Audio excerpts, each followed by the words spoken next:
వాక్యం చదువుకొని మనం ప్రార్థనలోకి వెళ్దాం. యోహాను సువార్త 17వ అధ్యాయం.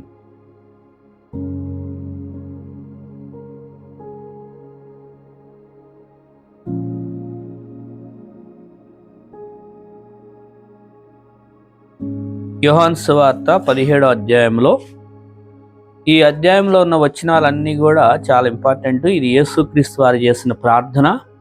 ఈ ప్రార్థన కొరకు మనం ఈ వచనాలన్నీ చదువుదాము.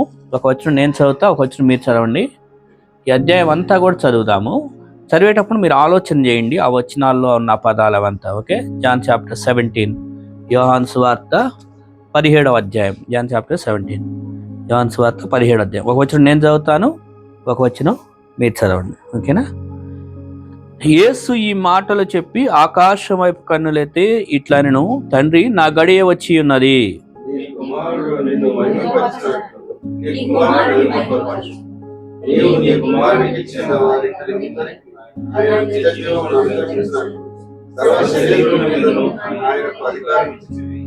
అద్వితీయ సత్యదేవుడు అయిన నిన్నును నీవు పంపిన యేసు క్రీస్తును ఎరుగటియే నిత్య జీవము.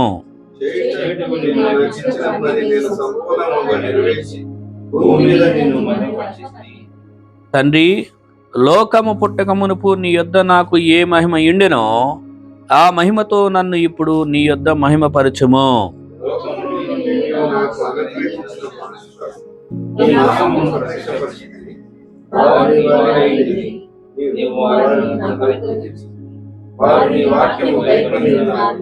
నీవు నాకు అనుగ్రహించిన మాటలు నేను వారికి ఇచ్చి ఉన్నాను. వారు ఆ మాటలను అంగీకరించి నేను నీ యొద్ద నుండి బయలుదేరి వచ్చునని నిజముగా ఎరిగి నీవు నన్ను పంపితవని నమ్మిరి గనుక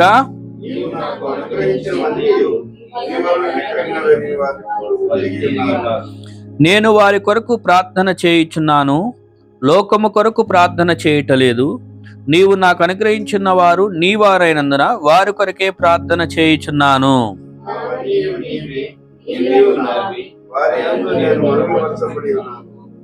నేనికను లోకంలో ఉండను గాని వీరు లోకంలో ఉన్నారు.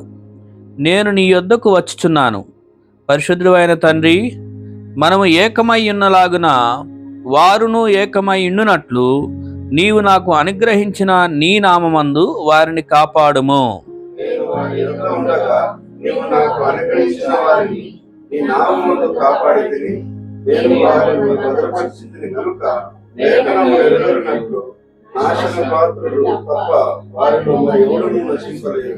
ఇప్పుడును నేను నీ యొద్దకు వచ్చుచున్నాను. నా సంతోషము వారి యందు పరిపూర్ణమగునట్లు లోకమందు ఈ మాట చెప్పుచున్నాను.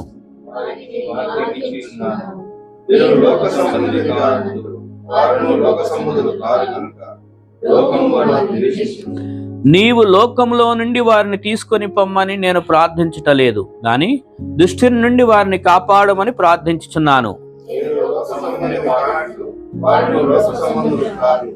సత్యమందు వారిని ప్రతిష్ఠ చేయము. నీ వాక్యమే సత్యము.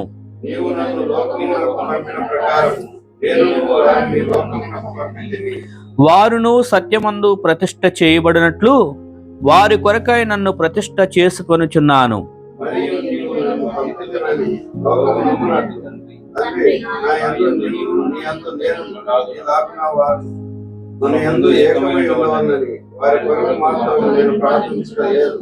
వారి వాక్యం వలన విశ్వాసం వారందరూ ఏకమై ఉండవాలని వారి కొరకు ప్రార్థిస్తున్నాను. మనము ఏకమై ఉన్నలాగున వారును ఏకమై ఉండవలనని నీవు నాకు అనుగ్రహించిన మహిమను నేను వారికి ఇచ్చితిని.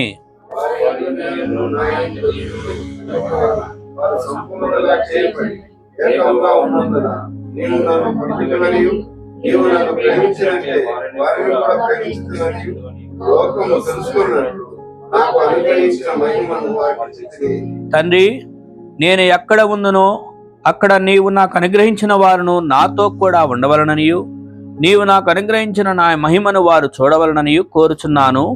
జగత్తు పునాది వేయబడక మునిపే నీవు నన్ను ప్రేమించితివి.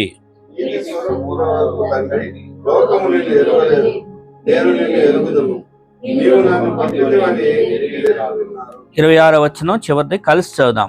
నీవు నా యందు ఉంచిన ప్రేమ వారి యందు ఉండినట్లును నేను వారి యందు ఉండినట్లును వారికి నీ నామమును తెలియజేస్తుని ఇంకను తెలియజేస్తునని చెప్పాను. ఇది ఈ అధ్యాయం అంతా ఎందుకు చదివించానంటే, ఈ అధ్యాయంలో ఇప్పుడు మనం ప్రతి వచనాన్ని చెప్పుకోం, కానీ యేసుక్రీస్తు వారు చేసిన ప్రార్థన ఎంత గొప్పగా ఉందో ఒకసారి మనం ఆలోచించాలనే ఉద్దేశంతో నేను ఈ అధ్యాయం అంతా చదివించాను.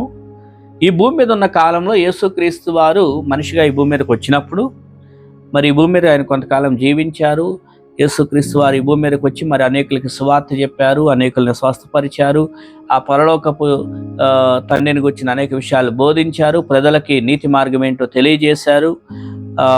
ఇక ఆయన ఎందుకు వచ్చాడంటే ఈ లోకంలో పాపుల కొరకు శిలువలో చనిపోవడానికి వచ్చాడు కాబట్టి ఇక త్వరలోనే సిలువ వేయబడబోతున్నాడు. ఇక చివరి దశలో వచ్చాడు. ఇంకా చివరి జీవనాల్లో ఉన్న సమయంలో, చివరి యొక్క సమయంలో ఇక అంతకు ముందు ప్రార్థన చేస్తున్నాడు ఈయన చివరి రోజుల్లో. అయ్యా, మరి ఇక నేను నీ సంధికి వస్తున్నాను కాబట్టి నువ్వు వచ్చిన పని ముగిస్తున్నాను, అయితే ఇక్కడ ఉన్న వాళ్ళని నీకు అప్పచెప్తున్నాను అన్నట్లుగా యేసుక్రీస్తు వారు ఈ భూమి మీద మనిషిగా వచ్చి చేసిన ప్రార్థన. ఆయనకు ప్రార్థన చేయాల్సిన పని లేదు, అయితే మనిషిగా వచ్చినప్పుడు మరి మనిషిగా ఉన్నాడు కాబట్టి మన కోసము ఆయన ఎలా ప్రార్థన చేశాడు అనేది ఈ 17వ అధ్యాయంలో చక్కగా రాస్తుంది. ఈ 17వ అధ్యాయాన్ని చూస్తే మొదటి 5 వచనాల్లో ఫస్ట్ 5 వర్సెస్లో కూడా దేవుడు యేసుక్రీస్తు పరలోకంలో ఉన్న తండ్రి మరి నువ్వు నన్ను పంపించిన పని నిమిత్తం వచ్చాను, మరి దాన్ని నెరవేర్చాను అని చెప్తున్నాడు. ఎందుకంటే అప్పటికే అనేక స్వస్థతలు చేశాడు, అనేకుల్ని బాగుపరిచాడు, అనేకులకి నిత్య జీవాన్ని గూర్చిన విషయాలు బోధించాడు. మరి శిలువలో కూడా ఇంకా త్వరలోనే చనిపోబోతున్నాడు. ఇప్పుడు ఫర్ ఎగ్జాంపుల్ అంటే పని ముగించానని ఇక్కడ చెప్పాడు, దాని అర్థం ఏంటి? కొంతమంది సరిగా అర్థం చేసుకోక అడుగుతారు, ఇంకా ఆయన శిలువలో చనిపోయి తిరిగి లెగవలేదు కదా, మరి అప్పుడే ఇక్కడ పని ముగించానని చెప్తున్నాడు ఏంటి అని అనుకుంటారు కదా. ఇక్కడ అన్నాడు కదా యేసుక్రీస్తు వారు ఏమన్నారు, నువ్వు నాకు ఏ పని అప్పగించావో నువ్వు పంపిన పనిని నేను కంప్లీట్ చేశాను అని మొదటి 5 వచనాల్లో ఆయన చెప్పినటువంటి విషయం మనకు అర్థమవుతుంది అనమాట. రైట్? ఆ మాట అక్కడ ఏ వచనంలో ఉందో చూడండి. నేను 4వ వచనం, చేయుటకు నువ్వు నాకు ఇచ్చిన పని నేను సంపూర్ణంగా నెరవేర్చి అన్నాడు కదా. సంపూర్ణంగా ఎట్లా? మరి ఇంకా యేసుక్రీస్తు వారు శిలువలో చనిపోలేదు అంటే ఇంక సిలువ వేయబోతున్నాడు. ఫర్ ఎగ్జాంపుల్ ఒక ప్రెగ్నెంట్ లేడీ ఉందనుకోండి, ఇంకా 7th మంత్ 8th మంత్ ఇక ఆల్మోస్ట్ క్లోజ్ 9th మంత్కి వచ్చేస్తుందంటే ఇంకా ఏమైంది? బిడ్డల కోసం, ఇక పుట్టబోయే బిడ్డ కోసం తల్లిలో ఏం చేస్తుంటారు?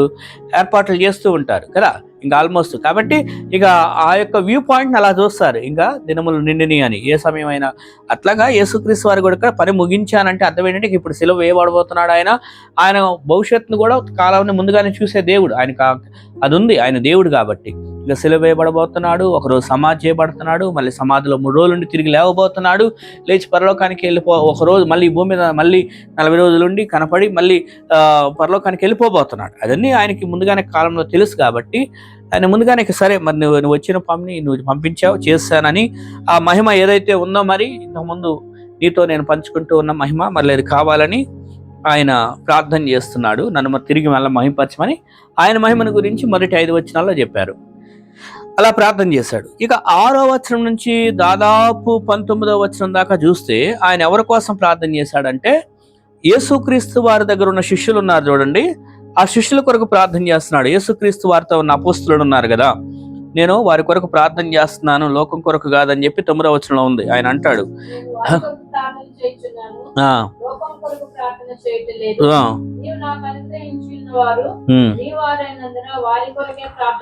మరి అప్పటిదాకా యేసుక్రీస్తు వారి ఎంతో మంది ఉన్నారు, ఆయనతో శిష్యులు ఉన్నారు, ఆయన చెప్పిన బోధలు వింటూ ఆయనతో ఉన్నారు. కాబట్టి ఇప్పుడు వాళ్ళతో ఉన్నటువంటి వారికి ఆయన వాళ్ళ కోసం, ఎందుకని ఇప్పుడు మరి ఆయన వెళ్ళిపోబోతున్నాడు తిరిగి, ఒకరోజు మళ్ళీ ఆయన వెళ్ళిపోతాడు కాబట్టి వీళ్ళ కోసం ప్రార్థన చేస్తున్నాను అని వారి కోసం ప్రార్థన చేస్తున్నాడు. ఆయన చేస్తున్నటువంటి ప్రార్థనలో మరొక పదం వాడారు, ఈ పదం కూడా చాలా ఇంపార్టెంట్. ఆయన చేస్తున్నటువంటి ప్రార్థన ఏంటంటే 15వ వచనంలో ఒకసారి చూడండి.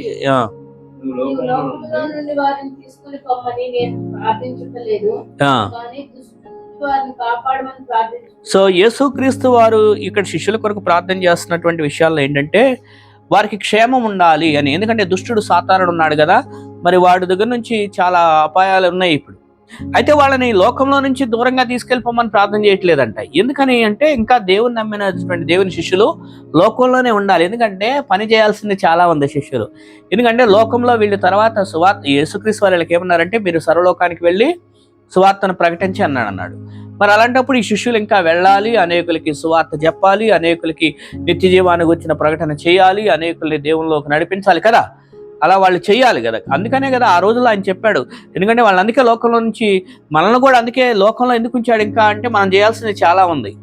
ఎప్పుడు అందుకే మనం ఏదైనా ఫ్రస్ట్రేషన్ వస్తే విసుగు చెందితే అయ్యా దేవుడా ఇంకెందుకు తీసుకెళ్ళిపో అంటాం, కానీ అలా అనకూడదు, తప్పు. దేవుడు ఇంకా మనం లోకంలోనే ఎందుకు ఉంచాడంటే లోకంలో ఇంకా మనం చేయాల్సింది చాలా ఉంది. చాలా మంది కొరకు ప్రార్థన చేయాలి, చాలా మందికి సువార్త చెప్పాలి. ఇక్కడ అదే కదా ఆయన అన్నాడు 15వ వచనంలో, అయ్యా నువ్వు లోకంలో నుండి వారిని తీసుకెళ్ళమని కాదు నేను అడుగుతుంది, కానీ దుష్టు నుంచి కాపాడు. ఎందుకంటే వాళ్ళ లోకంలో ఉండాలి, ఎందుకంటే సువార్త చెప్పాలి కదా.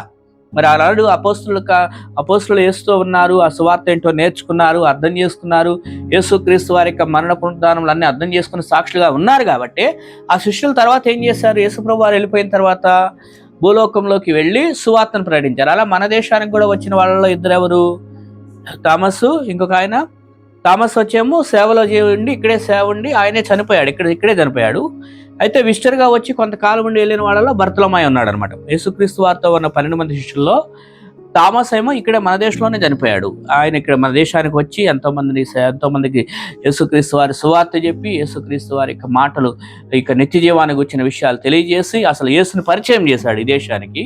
మొదటి శతాబ్దంలో అదంతా కూడా 51-52 ఆ సంవత్సరాల టైంలో.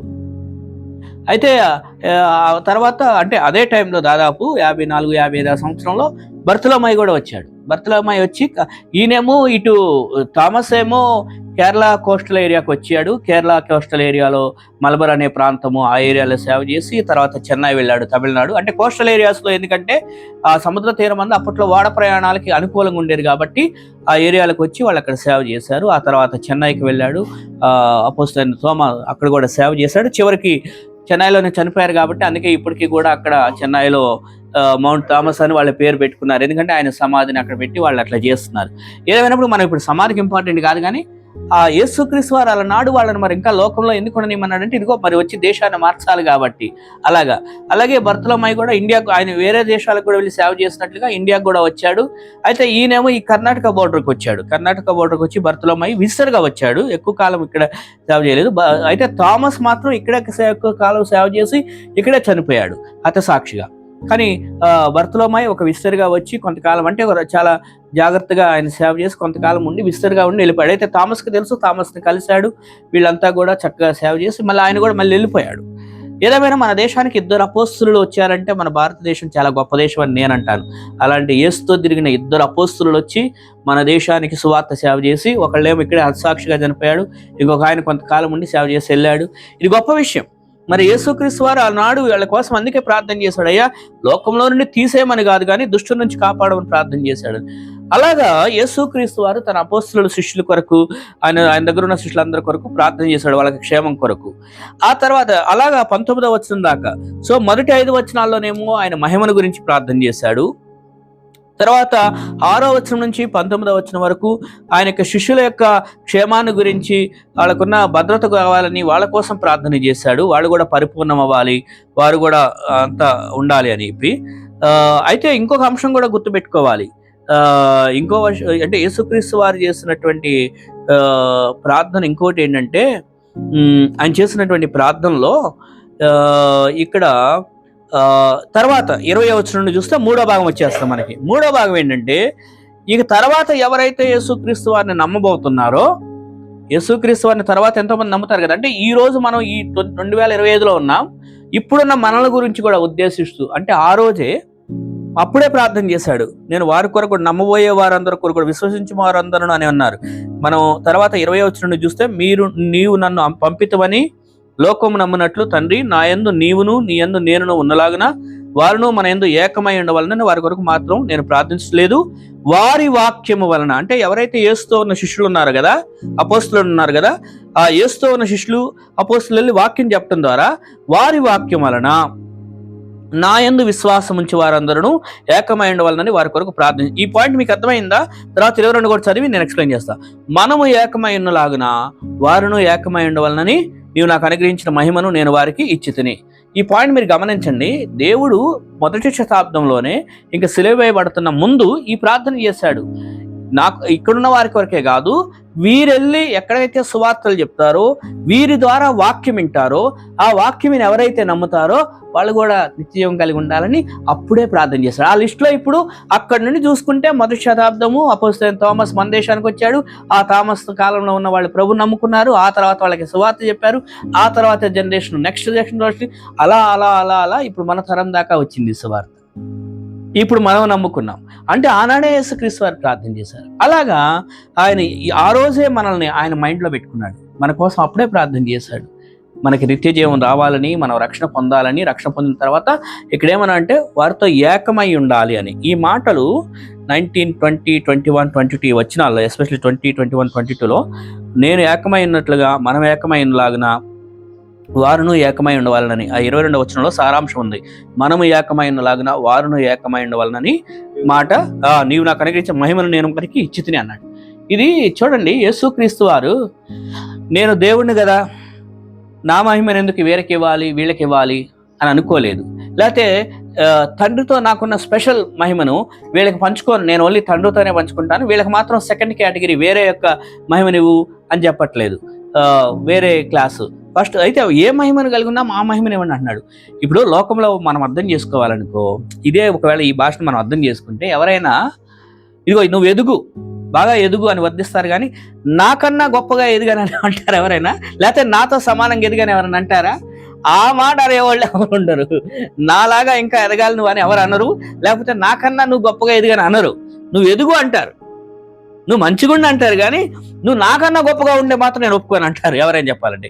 కానీ ఇక్కడ యేసుక్రీస్తు వారు అన్నమాట ఎంత గొప్ప మాట అంటే, నాకు ఇది చదివినప్పుడు నా మనసంతా ఎంత సంతోషిస్తుంటే, నిజమే కదా, ఆ దేవుడు కాబట్టి ఈ రోజున నన్ను ఇట్లా ఈ లిస్టులో ఇట్లా వాక్యం చెప్పి ఇట్లా ఒక పాస్టర్గా ఉండే ఈ స్థాయిలో ఉంచాడు. కానీ ఆయనకి ఆ మనసు లేకపోతే, నేను ఎవరో ఒక మనిషి దగ్గర కానీ ఉన్నట్లయితే నా బ్రతుకు ఏమై ఉండేది? ఎంతసేపటికి మనుషులు అయితే ఏం చేస్తారు, ఈయన క్రిందకి దొక్కాలి, ఈయన కిందకే పెట్టాలి, ఈయన కిందే ఉంచాలనుకుంటారు, కానీ పైకి తీసుకురావాలని చూస్తారా?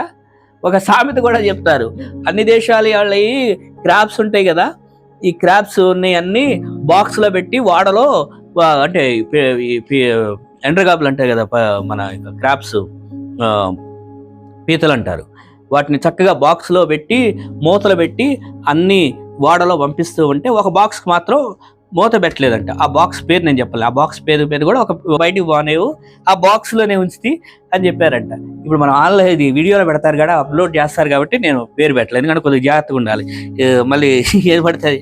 కానీ ఇది వాస్తవం. ఎదుగు, నువ్వు గొప్పగా కానీ నాకన్నా ఎక్కువ అవ్వద్దు, లేదా నాతో సమానంగా ఉండొద్దు అనేది మనుషుల సిద్ధాంతం. కానీ ఇంత చక్కగా ఇక్కడ 22వ వచనం మాత్రం మళ్ళీ ఒకసారి చదువుదాం. 22వ వచనం నాతో పాటు మీరు చదవండి, అందరూ చదువుదాం. మనము ఏకమై ఉన్నలాగున వారును ఏకమై ఉండవాలనని నీవు నాకు అనుగ్రహించిన మహిమను నేను వారికి ఇచ్చినబ్బా. దేవుని మహిమనే స్వయంగా మనకిచ్చాడండి. దేవుడు ఎక్కడా కూడా ఏమి ఇంకో మాటలో, అంటే మన భాషలో చెప్పుకోవాలంటే పదాలు ఏం పదాలు వాడచ్చు, ఓకే, బహుశా జలసి అనే పదం వాడొచ్చేమో.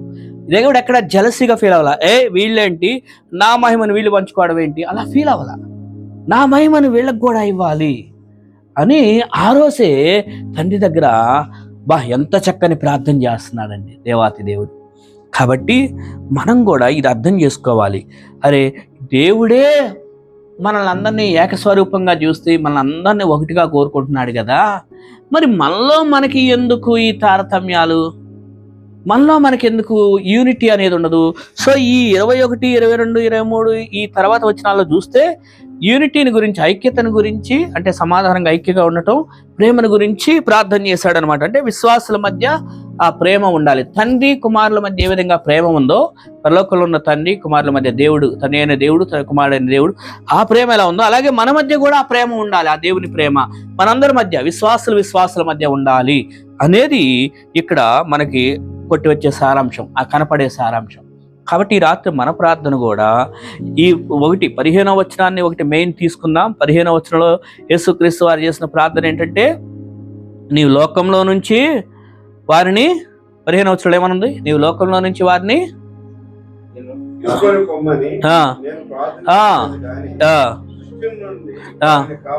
అలానాడు యేసుక్రీస్తు వారు ప్రార్థన చేశారు. కాబట్టి ఇప్పుడు మనం కూడా ప్రార్థన చేయాలి ఎవరి కోసమైనా కూడా. ఎందుకంటే ఇంకా లోకంలో బ్రతకాల్సిన బాధ్యత మనకి చాలా ఉంది.